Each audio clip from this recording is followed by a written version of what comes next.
Mimi ni mjasiriamali kijana ambaye naamini niko kwenye macho ya vijana wengi, na vijana wengi wanatamani siku moja labda kuwa kama mimi. Lakini kabla ya yote, niwashukuru sana Watanzania ambao wametuamini vijana, wamekuwa wateja wetu. Tumeweza kutengeneza network kubwa kupitia kwao, wameamini products zetu mpaka leo klabu kubwa ambayo mimi naamini ndio klabu kubwa Afrika Mashariki na Kati inatuchagua Vunja Bei kuweza kufanya tenda hii. Kwa hiyo nitoe shukrani zangu za kipekee kabisa kwa uongozi wa Simba pamoja na wana Simba wenyewe kwa kufuata professionalism katika mchakato mzima wa kumtafuta mshindi wa tenda hii. Tumeshafanya kazi kama Vunja Bei, kampuni ambayo mimi naisimamia. Tumeshafanya kazi, tumeshaomba tenda za clubs kadhaa, na tumeshakutana na vitendo ambavyo havikuwa vya kitaalamu, ambavyo vilikuwa vinataka kuturudisha nyuma. Lakini baada ya kukaa chini tukaangalia, tukasema tunaiona Simba Club kama wameshaingiza utaalamu mwingi na imebadilika sana. Tukaamua kujikita, lakini tulishakata tamaa kabisa kwenye biashara ya kit, hii biashara ya jezi. Kwa hiyo Simba mimi naamini wamerudisha tumaini jipya kwa vijana wengi na wafanyabiashara mbalimbali, ambapo katika biashara hizi za kimichezo kuna siasa nyingi, lakini pia taaluma ilikuwa iwekwe mbele. Kwa nini naongelea zaidi kuhusu taaluma? Ni kwa sababu wakati tunaomba hii tenda, watu walioomba hii tenda kiukweli walikuwa wanatisha. Ni nchi mbalimbali, wametoka suppliers kutoka nchi zingine, wamekuja na wenyewe wanaomba. Sitotaja majina, lakini nakumbuka kulikuwa kuna nchi kama South Africa. Nimeona mimi niko kwenye fashion, na ile South Africa ndio nchi ambayo inaongoza kwa fashion Afrika. Kulikuwa na kampuni kubwa ambao wana trademark kubwa ambazo zinafanya vizuri duniani. Tumeshindana nao pale. Kulikuwa na wafanyabiashara ambao mimi naamini ni wakubwa na wazoefu zaidi kuliko Vunja Bei, tulikuwa tunashindana pale. Lakini kikubwa kulikuwa kuna technical details ambazo zilikuwa zinatakiwa, na sisi tulikuwa tuna vigezo vyote, na tulisubmit proposal yetu tukiwa tuna confidence kwamba Simba watafuata taaluma ile ya manunuzi, na ndivyo walivyofanya mpaka leo. Sisi tunaamini tulikuwa wanyonge sana ukifananisha na kampuni zilizokuwa zimetenda pale ambazo ni karibu 11, na leo tumeibuka washindi. Kwa hiyo tunashukuru sana Simba leo kututambua Vunja Bei kama partners ama pia sponsors wa club. Na ukiangalia contract value ni kubwa sana ukilinganisha na zozote zilizowahi kutokea hapa Afrika Mashariki, kwa sababu Barbara ameitamka the value ambayo ni bilioni 2. Tunaenda kuwapa Simba bilioni 2, na sisi tuna confidence kabisa kwamba tutatoa bilioni 2 Simba, tutalipa kodi ya serikali, na sisi tutabakiwa na kidogo. Ukiacha kwamba tutapata zile immaterial benefits kama kuajiri vijana wenzetu, lakini pia tunaenda kupata benefits ambazo pia ni proceed, ni pesa. Tunaenda kutengeneza pesa zaidi. Kwa hiyo kuna faida nyingi ambazo sisi kama kampuni binafsi tunaenda kuzipata, ikiwa ni ile lift tunayoenda kuipata pia kwenye brand, kwa sababu kwa sasa Simba ndio brand kubwa na Simba ina fan base kubwa. Vunja Bei tuna wateja, lakini hatuwezi kufikia fan base walionao Simba. Kwa hiyo ile lift Simba watakayotupa sisi, kuna uwezekano tukaenda kugrow, hata tukaenda multiple times kuliko tulikokuwa. Mimi ndo founder wa Vunja Bei. Tangu tumeanza nitatumia sauti yangu. Tangu tumeanzisha kampuni ya Vunja Bei, tumeshafanya mikataba mingi na tumeiexecute vizuri, na hiyo mingi tulisubmit kwenye club ya Simba, kwenye procurement, kwenye tender board. Wameiangalia, wameona vyote tulivyokuwa tumefanya, lakini hatukuwahi kufanya mkataba mkubwa kama huu wa mabilioni ya pesa. Kwa hiyo kwa niaba ya kampuni ya Vunja Bei, nishukuru tena uongozi na klabu ya Simba kwa kutuamini bila hata kuangalia umri wetu. Labda angejua kwamba tutakuwa tuko serious labda na mambo yetu mengine, lakini tunashukuru sana. Nikiongelea biashara ya jezi kwa ujumla. Jezi ni tunaisema hii ni kit deal. Ni biashara ambayo pia inajigusa kwenye fashion, kwenye garments. Biashara hii ni biashara kubwa sana.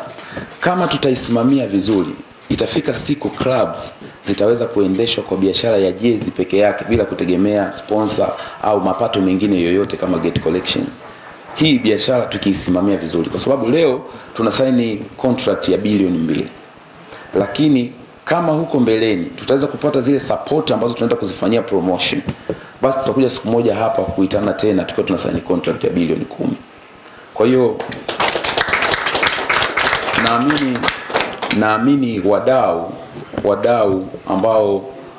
namba moja ambao ni fan base ya Simba ndio wanatakiwa kuwa supporters wa kwanza kwenye hii biashara, kwa sababu biashara ina changamoto nyingi, na changamoto kubwa kuliko zote ni biashara inaingizwa jezi ambazo ni fake, tunaita counterfeit. Sasa kama mashabiki wa Simba wakiamua wao kuwa wa kwanza kulinda counterfeit zisiingizwe nchini, wasinunue, wakanunua jezi original ambayo imetengenezwa na manufacturer ambaye ametangazwa, ambaye ndiye rasmi, basi itaweza kutengeneza mapato makubwa sana, na klabu yetu itaweza kujiendesha vizuri zaidi bila kutegemea au kuyumbishwa na lolote kiuchumi. Na fanbase hii pia inatakiwa kusupport kwa kununua jezi, sio peke yake kulinda. Unanunua jezi, na sio peke yake kununua jezi, bali kununua jezi ya msimu huo ili kuweza kutengeneza mapato ya accounting year hiyo, season hiyo. Kwa hiyo naongelea ile fan base yetu, mashabiki wetu, kwamba ndio watu wa kwanza wanaotakiwa kusupport biashara hii, kwa sababu ndio biashara kubwa. Hakuna biashara mimi naamini inaweza kuwa kubwa kuliko hii. Ukiangalia Manchester walisign ile shirt sponsorship ya dola milioni 300, zaidi ya bilioni 700. Kule ni mbali sana, lakini ndiko tunakoelekea. Kwa hiyo ili tuweze kufika huko, lazima leo tuweze kutengeneza njia ambayo ni nzuri. Na hivi tulivyoanza kwa kufuata taaluma katika kila kitu, kufuata nini wataalamu wanasema, kama Simba wanavyosimamia, isingekuwa taaluma leo Vunja Bei tusingesimama hapa. Mimi naamini hivyo. Isingekuwa kusimamia ukweli leo Vunja Bei tusingesaini hii contract. Hii contract ni kubwa sana. Kwa hiyo wadau wa pili ni serikali. Kuna changamoto zinapatikana kwenye biashara hii ya jezi, na clubs zinapoteza mapato makubwa kwa sababu tunahitaji serikali kuna sehemu itupe mkono. Kwa mfano, counterfeit nikimaanisha fake zinatengenezwa sana China. 90% ya waingizaji wa jezi wanatengenezwa China, na ndio nchi ambao sisi wa fashion tumebase zaidi kuliko Uturuki, South Africa na Thailand. Kwa hiyo watengeneza counterfeit, kwa nini unakimbilia China? Kwa sababu China ndio sehemu kuna production cost ndogo kuliko nchi nyingine yoyote. Sasa kama naleta jezi original na user shilingi 30,000, wewe ukienda Uturuki ukaleta jezi ukauza shilingi 40,000, jezi yako haiwezi kuwa competitive, hakuna mtu utampata. Ili uweze kulikamata lile soko langu, ni lazima uende China ukatengeneze fake, upunguze kidogo quality, punguza material, alafu unaweka polyester nyingi, unapunguza cotton, lakini design inakuwa ile ile. Ukija hapa jezi yako unaweza kuuza 15,000.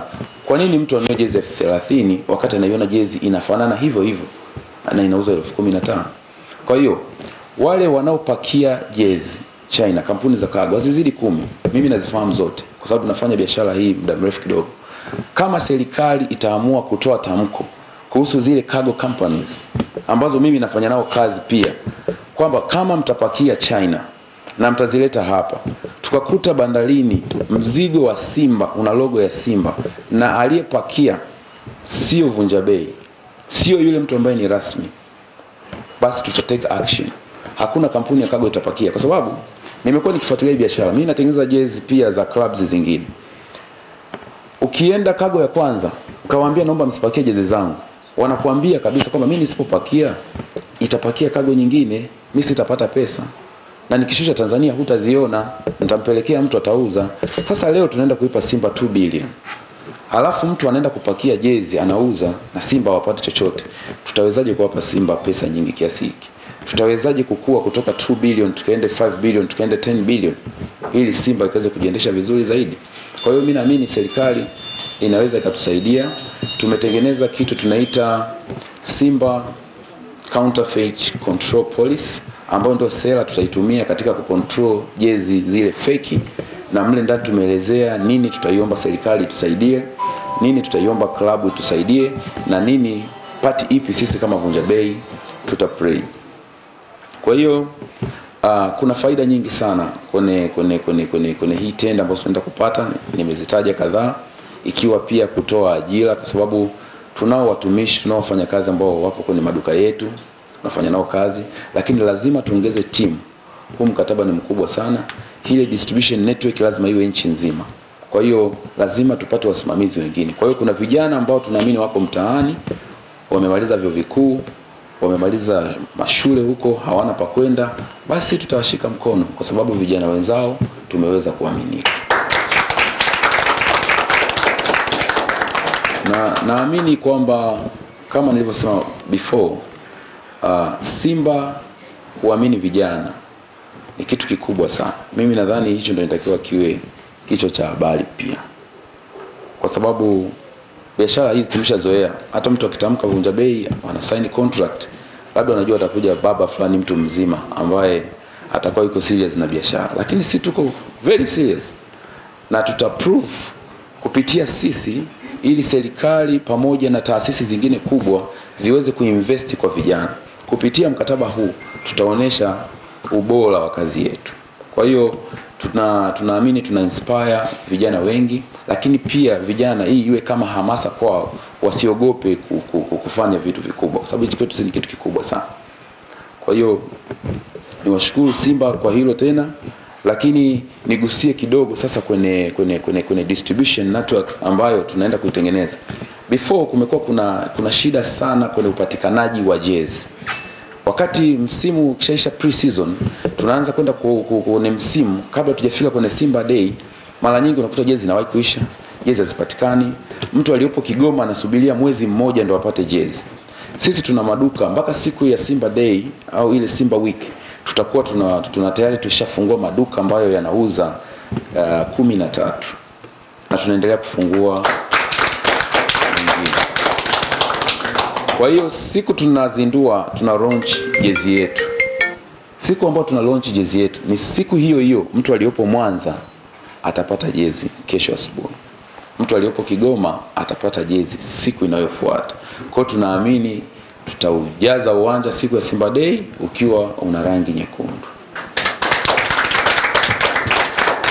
Na mkataba huu kama alivyosema Barbara, ni mkataba ambao pia umezaa watoto. Sisi hatuendi kufanya biashara ya kuuza na kununua, lakini tunaenda kufanya biashara ya ku-add value kwenye brand ya Simba. Kama ambavyo Simba tunaamini inaenda kutubeba sisi tukawe wakubwa mara 3-4 ya vile tulivyokuwa. Mkataba huu pia unaturuhusu sisi kama kampuni, tumepewa mamlaka na club ya kusimamia events zote ambazo zile creative events ambazo zote zinafanywa na Simba. Kwa hiyo kama Mtanzania una idea yoyote, unaamini kuna event fulani itafanya vizuri ama itaweza kujenga na kukuza brand ya Simba, basi unakaribishwa ofisini kwetu, tuletee proposal, tutakaa chini na wewe, tutaisubmit, kwa sababu ipo upon the discretion of the Simba's management. Kwa tutawapelekea, wakiapprove, basi sisi tutafinance na tutaisimamia. Lakini pia Simba wametupa pia mamlaka ya kufungua maduka yenye brand ya Simba tukaiunganishe na brand ya Vunja Bei. Wametupa mamlaka ya kufungua mobile shops popote tunapokwenda, tunaenda nao. Kama tuna game Mbeya, basi na gari ya Vunja Bei yenye duka lile linalotembea litakuwa linafuata nyuma. Kwa hiyo wewe kama uko njiani katikati, unajua kabisa hatuwezi kufungua duka labda Chalinze, siku kisikia kuna game Morogoro, basi mama barabarani, gari zetu zitakuwepo, zitakuletea jezi pale pale ulipo. Na pia tunaenda kutengeneza vitu vingi. Hatujaambiwa, tunaposema definition kwenye mkataba inaposema kuhusu product, haijaelezea jezi, t-shirt, imeelezea vitu vingi. Sitataja vyote, lakini tunatengeneza mpaka kasha la simu, cover la simu. Tunaenda kutengeneza miwani, saa za Simba, kofia, socks, viatu, mabegi, a lot of stuff ambazo siwezi kuzitaja zote hapa. Kwa hiyo sisi tuwashukuru Simba kwa kufanya mkataba uwe mpana, kwa sababu pia unatufanya sisi kwenda kutengeneza mapato na kulipa kodi hapo baadaye.